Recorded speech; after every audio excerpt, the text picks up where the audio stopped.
And how's it going, everybody? I'd like to welcome you to my WWE Backlash 2016 review. Overall, guys, I thought for the very first brand exclusive pay-per-view, which was a SmackDown pay-per-view, and it only had 3 weeks build, I thought this was a good show from start to finish. I was expecting it to be a little more special because it was the first SmackDown exclusive pay-per-view.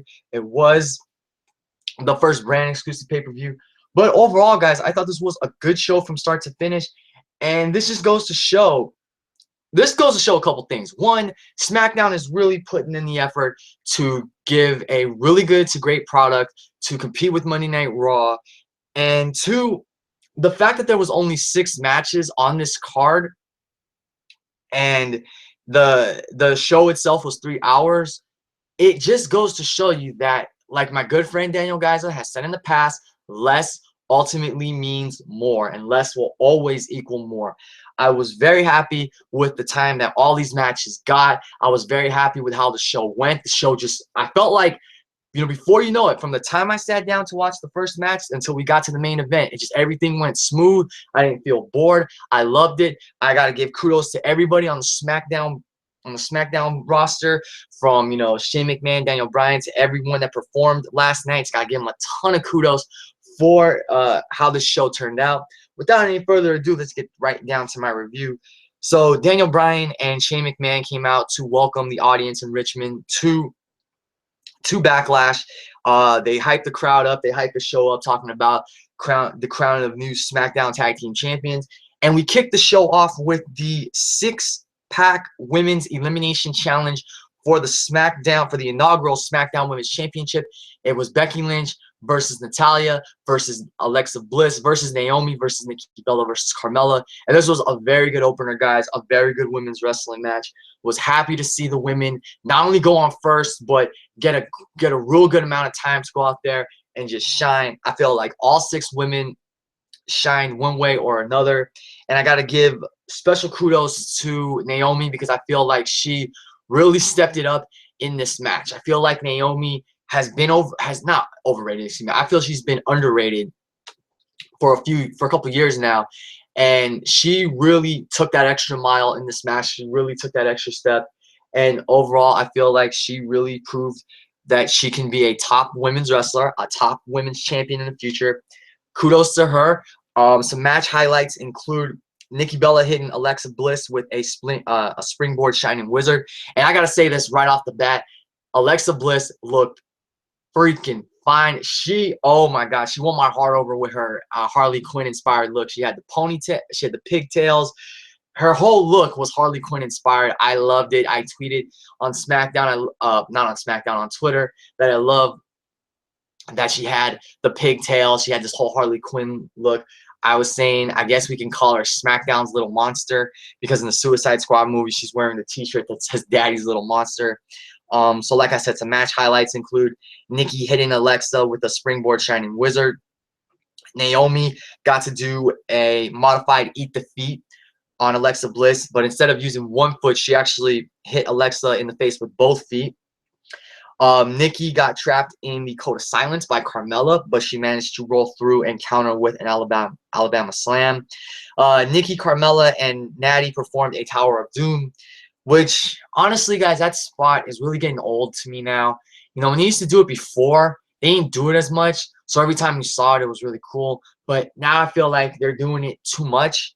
But for the fact that it was 3 women's wrestlers who did it, I really liked it. So I give Nikki, Carmella, and Natty kudos for that. Alexa hit a sunset flip powerbomb on Becky Lynch. Also, I want to point out that Carmella did something really cool. She hit a modified stratosphere, which is the move Trish Stratus used to do when she had an opponent on the turnbuckle, and she would do a cartwheel and grab the opponent's head with her legs and then do like a takedown. So Carmella did one of those on, I want to say, Nikki Bella, but I think it might have been Becky Lynch. But I know she hit that move, and it was really cool. And then Naomi, with probably the highlight of the night, hits a springboard crossbody from the top rope onto the outside, onto all the women. It was an awesome spot. I remember the Lex Man saying that on Raw they wouldn't let the women do that at all. So big kudos to those in charge of SmackDown for letting the women go out there and take, you know, some risks, do different things. That was really cool. Kudos against Naomi. And then after a good, I want to say 10, 12 minutes, we got the first elimination. And this one shocked me a little bit. Naomi eliminated Alexa Bliss with this blockbuster powerbomb. So basically, Natalya was trying to powerbomb Alexa Bliss. She had her in the powerbomb position with with Alexa on her shoulders, and Naomi from the top rope dives off, hits a blockbuster. Naomi Natty, I meant to say, still hits the power bomb, but Naomi scores the pin and eliminates Alexa Bliss. So I was really shocked that Alexa Bliss was the first one eliminated. And when I saw that, I said, okay, so either Becky Lynch is gonna win this or maybe Nikki Bella. But I was completely surprised that Alexa Bliss got eliminated.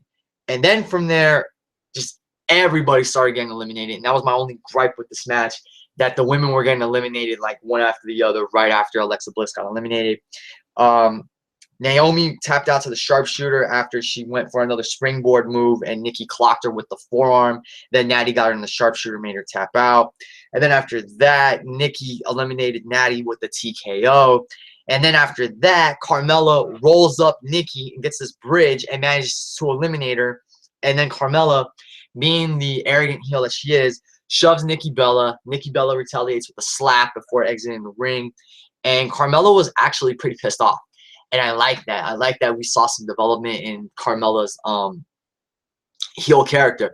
She was incensed that Nikki Bella slapped her after getting eliminated, and she took her frustration out on Becky Lynch. Becky then hit 3 Bex plexes onto Carmella. Becky started to build a not I want to say amount of comeback, but she started building momentum. Carmella caught her with a side kick to the head. Becky played possum, trapped Carmella in to disarm her, and forced Carmella to tap out.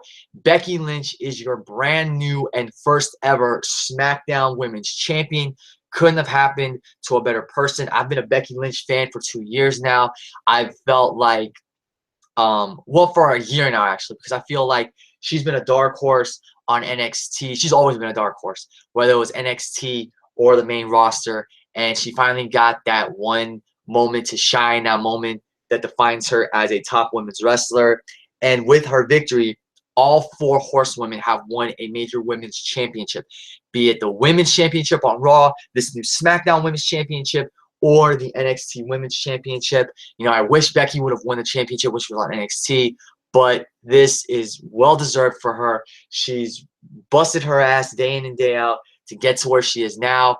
Afterwards, she was interviewed by Charlie Caruso, and Becky basically just thanked the fans for all the support. For every fan that held a Becky Lynch poster in the crowd, for every fan that sang her theme song with her. I couldn't be any happier for Becky Lynch. Becky, congratulations. You deserve it. I'm looking forward to seeing your run as SmackDown Women's Champion. I do hope you get to go to Raw one day and win their Women's Championship. But for now, I'm fine with you winning the SmackDown Women's Championship. It is the championship of your brand. You are the top female. You are the queen of that division. And like I said, it couldn't happen to a better person. I am looking forward to seeing where things go from here with her as champion. You could do her versus Natalya, or her versus Alexa Bliss, or her versus Naomi at No Mercy. I did like seeing the continuation of the Carmella Nikki Bella feud.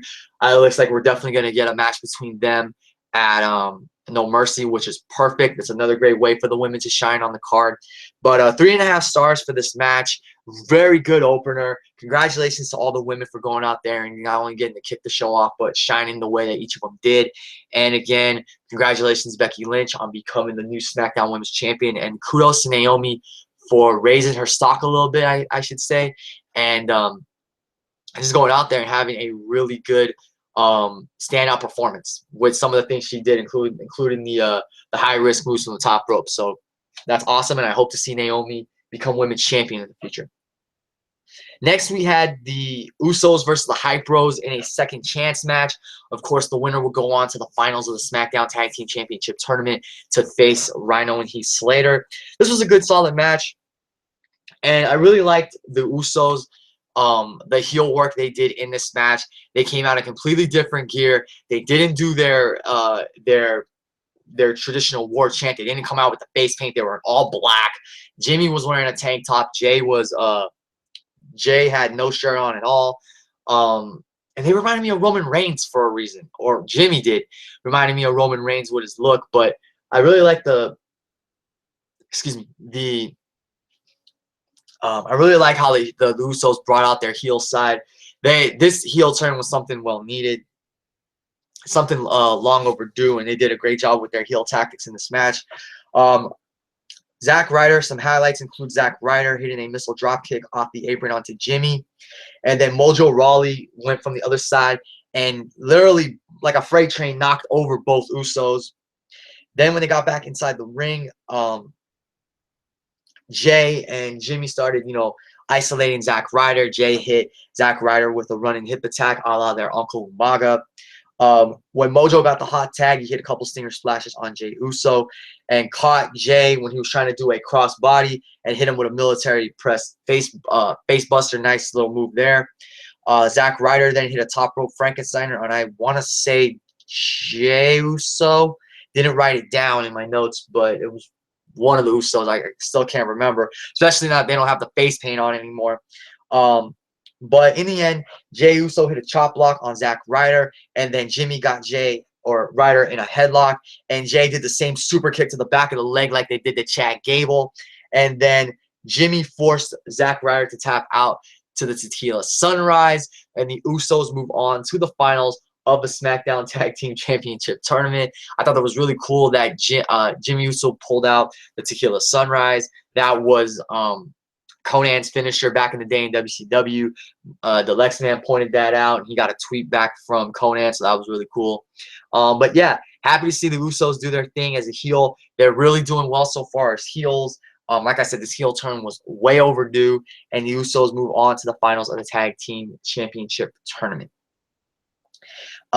Before that, I believe before that match, we had a backstage segment where Bray Wyatt attacked Randy Orton.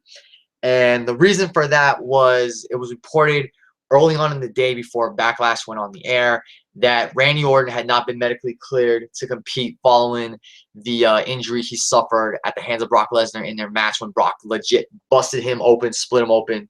So they did this injury angle where Bray Wyatt attacked Randy Orton in the back and attacked Orton's right leg and injured Orton's right leg.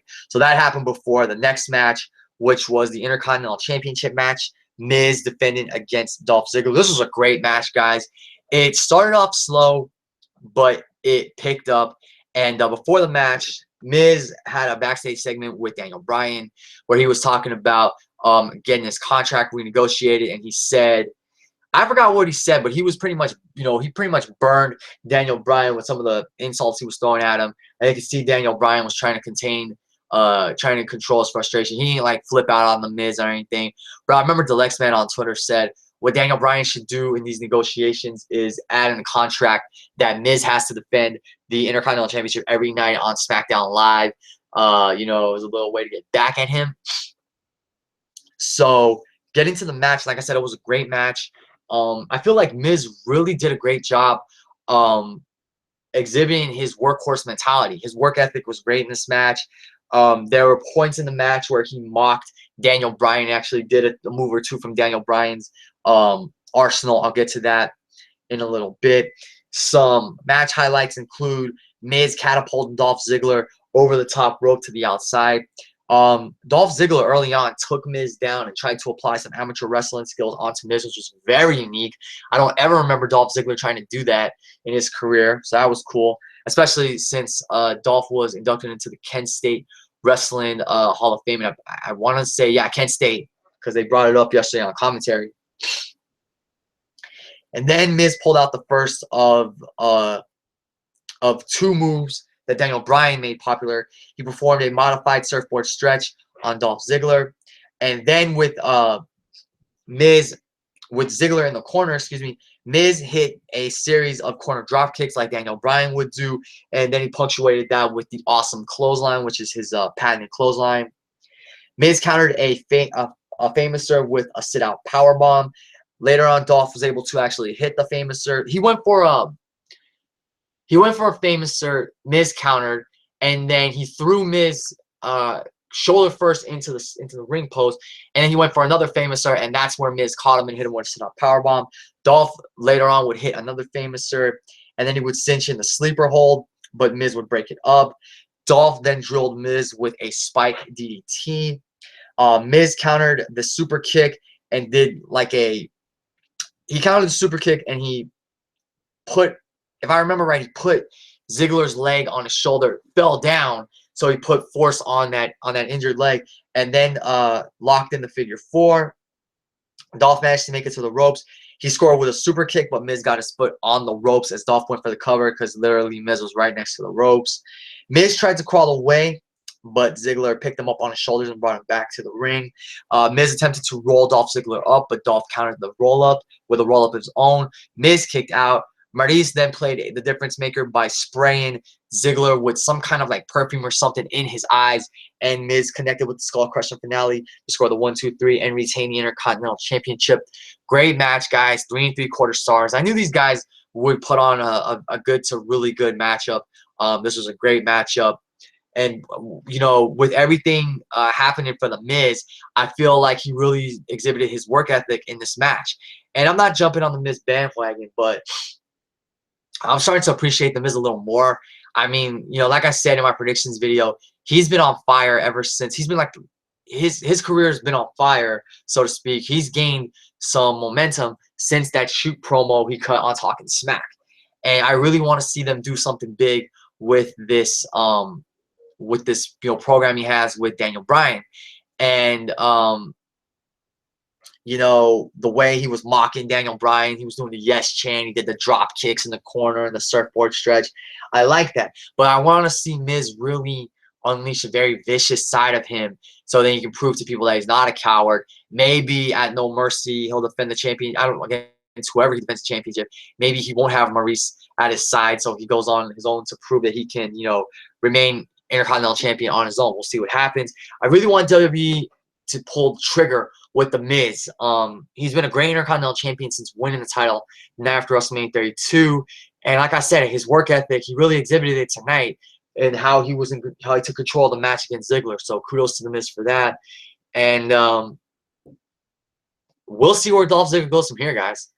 Because he didn't beat Ambrose at SummerSlam. He didn't beat Miz like we all predicted. So, I mean, where does Dolph Ziggler go from here? A feud with Bray Wyatt? A match with Apollo Crews? I don't know. We'll see what happens to Dolph Ziggler. But I don't think there's much else left for Dolph Ziggler, which is unfortunate because he's a great athlete. But we'll see what happens. But do not put Dolph Ziggler in another program with Baron Corbin. I do not want to see that. Like, I don't want that at all, please. All right, moving on. So, as I said before the Miz and Ziggler match, Randy Orton got attacked by Bray Wyatt backstage. It was all done, so Randy Orton would have to wrestle. They had to drop Randy Orton from the card because he was not medically cleared to wrestle Bray Wyatt. So Bray Wyatt came out, demanded he be declared the winner by forfeit. Referee counted Orton out, and Bray Wyatt was awarded the victory. But then SmackDown ring announcer Greg Hamilton announced that Bray Wyatt would compete in a no-holds-barred match against this man. And right off the bat, I knew it was going to be Kane. Kane has been making like random appearances on SmackDown lately. He chokeslammed the Milkman, he chokeslammed Fandango, and he got a match with Bray Wyatt. So for an impromptu no-holds-barred match, I thought it was a good, solid match. Early on, Bray cracked Kane in the head with the ring bell, and when they got back into the ring, Kane hit a running DDT onto a steel chair that Bray Wyatt had previously brought into the ring. Bray countered Kane's chokeslam attempt by gouging Kane's eyes, and he knocked him down with this wicked lariat.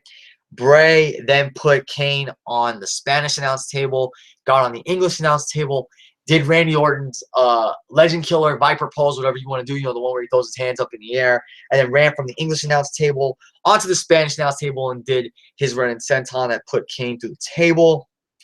Back inside the ring, Bray went for Sister Abigail, and Kane countered with a choke slam. Bray kicked out of that. Bray hit the Uranagi on the steel chair. Kane kicked out of that. And then came the one moment in this entire match that just really pissed me off. The one moment in this whole show that pissed me off. And now I'm going to rant a little bit. So Bray Wyatt is looking to finish Kane off. And lo and behold, Randy Orton, who, keep in mind, was attacked, had an injured foot, and had bandages around, had his right leg bandaged from the attack by Bray Wyatt. Walks out, isn't even limping. He walks out. And I said to myself, God, Bray, they had to just send Orton out here. Like, I know what he's going to do. He's going to end up costing Bray Wyatt this match. And I was going to be really pissed if that was the case. I said, why couldn't Bray Wyatt just beat Kane and then have Randy Orton come out so he could get a little revenge on Bray Wyatt? What ends up happening? Bray Wyatt gets hit with an RKO. And then Kane hits him with a choke slam. And Kane gets the win over Bray Wyatt. And I'm going to channel my inner Deluxe man here right now. Kane in 2016 is still getting wins. Why are we giving Kane wins on pay-per-view in 2016? Never, be it against Bray freaking Wyatt. What was there to benefit from Kane beating Bray Wyatt? Jesus, man, like, it pissed me off to a certain degree.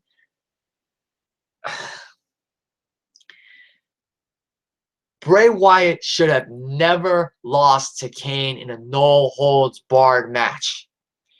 Bray Wyatt should have beaten Kane, and then Orton should have come out. And you know what I would have done? I would have had Bray Wyatt still attack Randy Orton, get the better of him, lay him out with Sister Abigail, and then you plant the seeds for the match that's going to most likely happen at No Mercy, which is probably going to be like a last man standing match, which at this rate needs to be a last man standing match. I think that'd be perfect for this feud. But WWE just had to have Randy Orton come out and hit the RKO on Bray Wyatt. He had to get some kind of win back, even though they never had a match. Bray Wyatt won by forfeit. Then Bray had the match with Kane. Orton had to come out. It was like, it pissed me off beyond belief. Just pissed me off. Why in the hell are we still giving Kane wins in 2016? Even freaking Chris Jericho doesn't get many big wins on pay-per-view. I mean, God, what in the hell? That was WWE, whoever's booking SmackDown, and I know Ryan Ward, who used to be head writer for NXT, he's been writing the shows for SmackDown, and so far the booking on SmackDown has been well, but this was the one time, this was the one thing I am so freaking against that so pissed me off. Bray Wyatt should have not lost to Kane in that no-holds-barred match. He should have beaten Kane, and that would have given him more momentum going into the match with Randy Orton at No Mercy. And I'm fine with the match happening at No Mercy because, A, I understand Randy was not medically cleared. Health and safety come first. B, that gives them a chance to give that match better build, especially considering that No Mercy is in Sacramento, California, in the Bay Area. I'm most likely going to that show. So if it's going to be last man standing, you want that match to have a huge feel, a huge build. You want it to feel special. But I still do not freaking understand why we're giving Kane wins in 2016, let alone against Bray Wyatt. Bray Wyatt could have benefited from a win in a no-holds-barred match. And then you could have had Randy Orton come out, and Bray Wyatt could have laid him out. Or Orton could have laid him out with the RKO. I would have been fine with that because then he's getting back at Wyatt. But he had to be the difference maker in the freaking match. It pissed me off. It really pissed me off, that Bray Wyatt lost. And I tweeted this to a ton of my friends. I tweeted the hashtag Bray deserves better. And a few of them liked it and retweeted it. So if you guys are listening to this right now and watching, do me a favor and get the hashtag Bray deserves better trending. Tweet it to WWE. Tweet it to whoever's in charge of SmackDown. Let him know that Bray Wyatt himself deserves better. I am so sick and tired of Bray Wyatt not getting the rightful push and rightful opportunities he deserves. I'm sick of him being underutilized. You know, I am sick and tired of Bray Wyatt not getting the wins he needs. And I'm sick and tired of things booking like this to give somebody their win back, to have somebody get revenge. Yes, if Orton had RKO'd Wyatt after the match, after Bray had won, I would have been fine with it because it adds fuel to the fire for their build, for the build up to their match at, you know, at No Mercy. But all I have to say, guys, is that Bray Wyatt better come out the victor in this match against Randy Orton. I can't even think straight now. I'm so pissed off. Bray Wyatt better come out the winner against Randy Orton at No Mercy. Randy Orton, like Kane, does not need any big wins on pay-per-view. Bray Wyatt needs a huge win, and I think this is the win that he really needs to salvage whatever's left of his career on the main roster. I am just sick and tired of Bray Wyatt not getting the opportunities he deserves. Hashtag Bray deserves better. I'm going to end it here because if I don't, I'm going to be going off forever. But Bray Wyatt deserves better. He should have beaten Kane. Randy Orton should have stayed in the back until after the match. Randy Orton didn't even sell a leg injury. So, I mean, Bray Wyatt just better beat Randy Orton at SummerSlam. At No Mercy, in Sacramento, in what I think is going to be a last man standing match and what should be a last man standing match, especially considering what they just did to each other. Bray Wyatt needs to win, guys. I'm dead freaking serious. Bray Wyatt needs to beat Randy Orton at No Mercy. And that is the end of my rant. So moving on, guys. We have the finals of the SmackDown Tag Team Championship Tournament. The Usos versus Heath Slater and Rhyno. This was a decent match, guys. I only gave it, but I gave it a high score in a sense of 2 stars because of the work ethic, the work rate from the Usos. Again, it did a great job displaying heel tactics in this match. They mainly dominated Heath Slater throughout the match. They neutralized him from Rhyno throughout the match. They hit this one wicked double team suplex onto the steel ring post from the outside. So they were standing and then he suplexed Slater spine first onto the ring post. That was really sick. That was awesome. I mean, the Usos, they've only been heel for, well, as of yesterday, they were only heel for 5 days. But they're doing some great, I mean, seeing them as heels is a breath of fresh air. It's great. I think they're gonna do big things as heels. So that was great to see. But in the end, Heath Slater mounted a comeback. He managed to get get the tag to Rhyno. Rhyno got the hot tag. He hit clotheslines and shoulder tackles and belly-to-belly suplexes. He went for a gore on one of the Usos, missed, but it was in the same corner that Heath Slater was in. Slater got the tag. He hit the Usos with a couple neck breakers. He hit the execution on Jimmy Uso. Rhyno managed to gore Jimmy Uso while the referee wasn't looking. Slater's got the pin. And Heath Slater and Rhyno are your brand new and first ever SmackDown Tag Team Champions, which also means Heath Slater wins a SmackDown Live contract. So congratulations to Rhyno and Heath Slater. I did predict the Usos to win because I thought if they won the Tag Team Championships and spoiled the Cinderella story for Heath Slater, preventing him from getting a contract once again, that would have added nuclear heat on them. That would have been great, but I did say in my predictions video with Tommy CB that I could see the Usos losing because that would give Heath his contract, and it'd be a feel-good moment for him and Rhyno. So congratulations to them. Decent match. Great work from the Usos as heels. And if you guys happen to hear, I don't know if any of you happen to hear, but I did hear the crowd chant, "Heath's got kids." They either chanted, "He's got kids," or "Heath's got kids" during the match when the Usos were just dominating Heath Slater. It was great. Who would have thought in 2016, in this new era, that Heath Slater would be one of the most over guys in the company? Congratulations to Heath. I know my friend Charles, a.k.a. WWE TNA 1152, huge Heath Slater fan. He couldn't be happier for Heath. Congratulations to them for winning the Tag Team Championships. And not to be a party pooper or a buzzkiller, but let's enjoy the Heath Slater and Rhyno Tag Team Championship title run while it lasts, because you gotta, I mean, it's obvious that They're going to drop the titles to the Usos. And then the Usos and American Alpha are going to have their program for the Tag Team Championship, which is going to be great.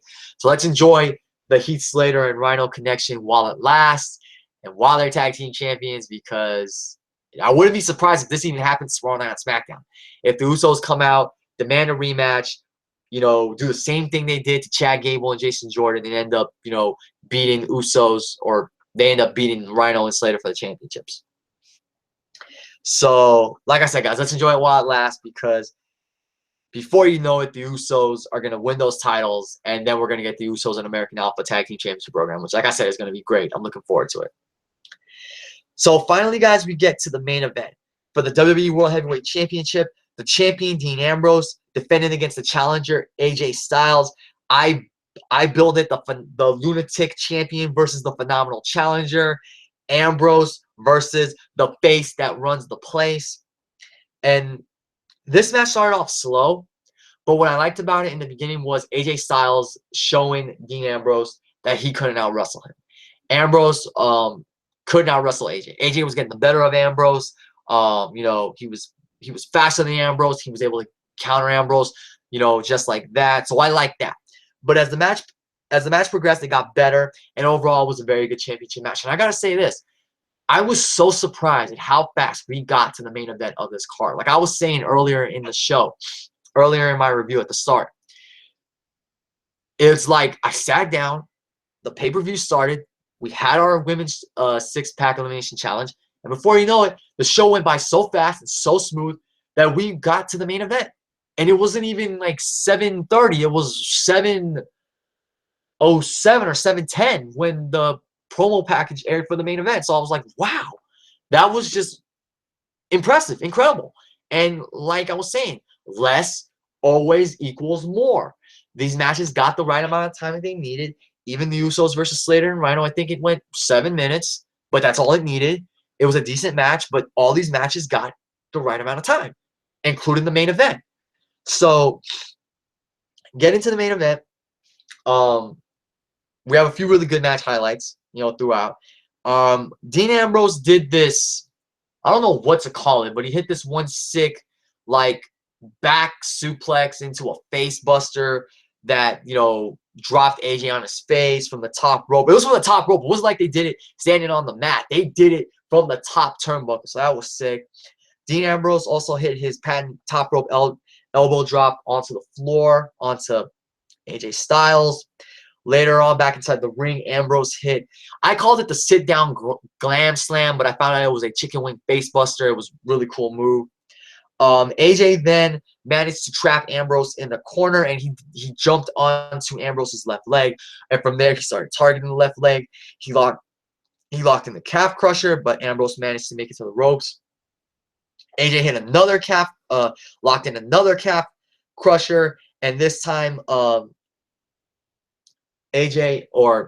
managed to escape by bouncing AJ's head off the mat. So that was a cool counter. And why does the club get to keep their name, the name of their finisher, Magic Killer, and AJ Styles can't use Calf Killer for his submission move? Why is that? Sorry, that sounds random, but it's true. You know, it's like his is the Calf Crusher, yet the club can use the Magic Killer. You know what I'm saying? But anyway, getting back to the match, AJ went for a Styles Clash on the apron, but Ambrose countered and catapulted AJ headfirst into the ring post. Before that, AJ went for another Styles Clash, but Ambrose managed to counter by grabbing the ropes, flipping his body over the top rope. AJ then cracked him with a jumping soccer kick, or not a jumping soccer kick, a jumping enziguri, and then he went for the Styles Clash on the apron, but Ambrose catapulted him into the ring post. AJ hit that nice fireman's carry neck breaker, which I remember JBL calling the AA when it happened, when he did it at SummerSlam against John Cena. AJ hit the springboard 450, but Ambrose kicked out of it. Ambrose mounted a comeback. He hit AJ with some chops and punches and Muay Thai knees to the gut. AJ was lying in between the middle and bottom rope, and Ambrose drop kicked him to the outside. It was a nice move. It looked pretty sick too. Ambrose then hit the lunatic suicide dive through the middle ropes, knocking AJ onto the announcer's table. He then threw AJ over the barricade, ran onto the English announce table, dove off the German announce table onto AJ in the crowd. They got back into the ring. AJ hit a Pele kick on Ambrose. Ambrose bounced off the ropes, and I wanted AJ to counter the lunatic lariat with another Pele kick, but he missed. And Ambrose hit the lunatic lariat. And like I said in my live reaction, I love that move, but I really love AJ's move, his Pele kick, more, and I wanted to see him counter the lunatic lariat with another Pele kick, because that would have been a nice counter.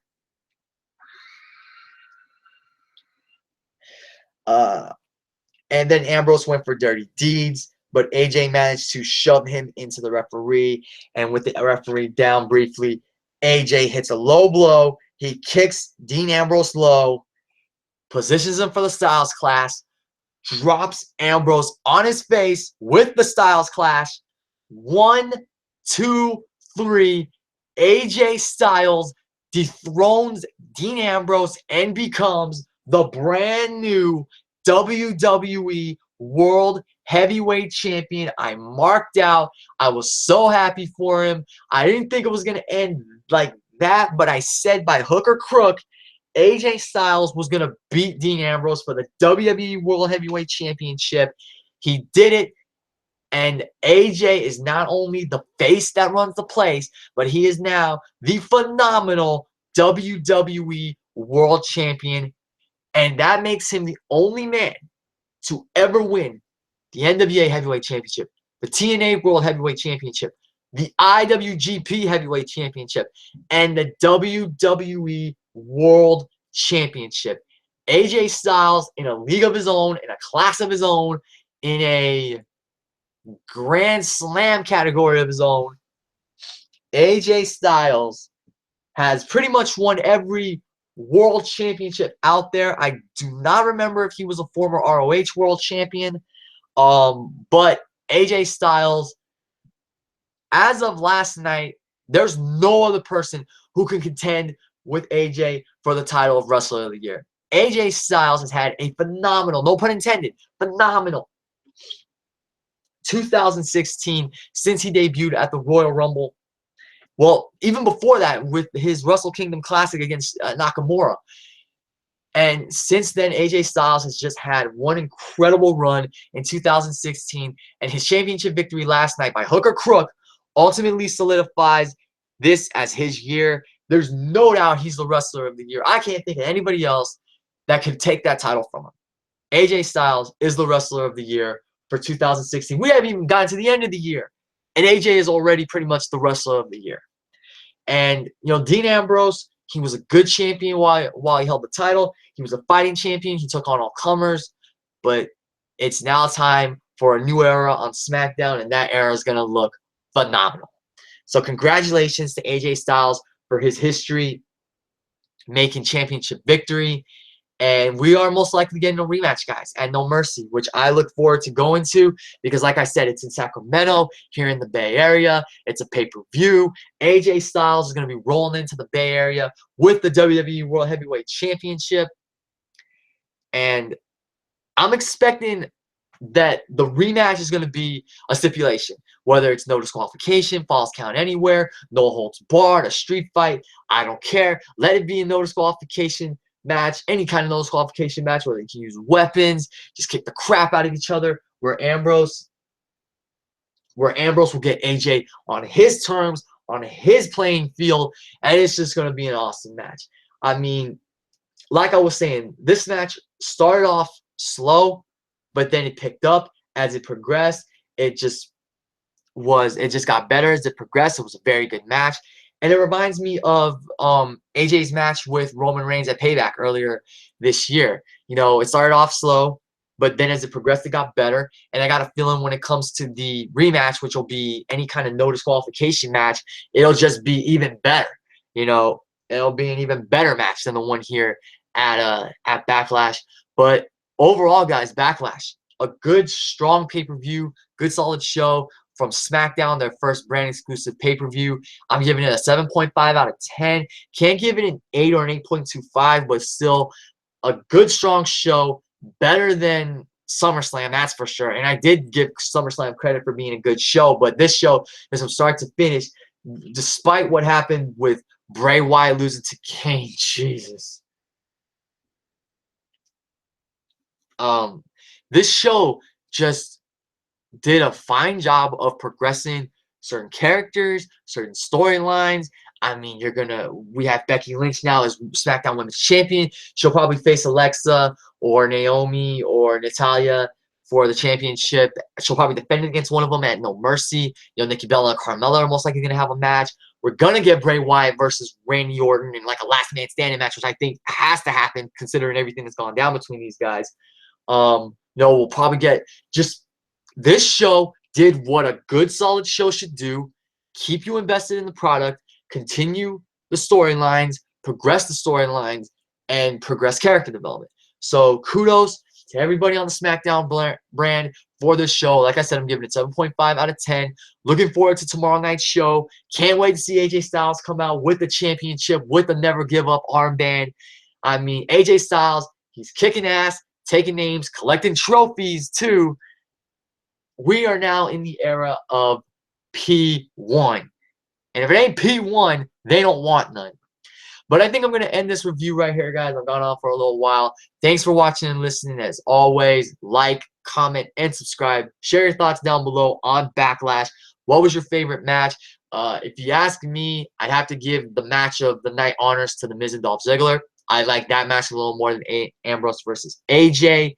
But overall, the three big title matches delivered. The no-holds-barred match for an impromptu no-holds-barred match was good and solid. And, yeah. Heath Slater has a SmackDown Live contract. So he can feed them 7 kids and get that, whatever that thing he was going to get for him and Beulah. So, a fairy tale ending. A good, strong ending to the show overall with everything that happened. 7.5 out of 10, guys. This is Robert Kenobi signing off. Thanks, as always, for watching and listening. And I'll catch you guys later. Peace.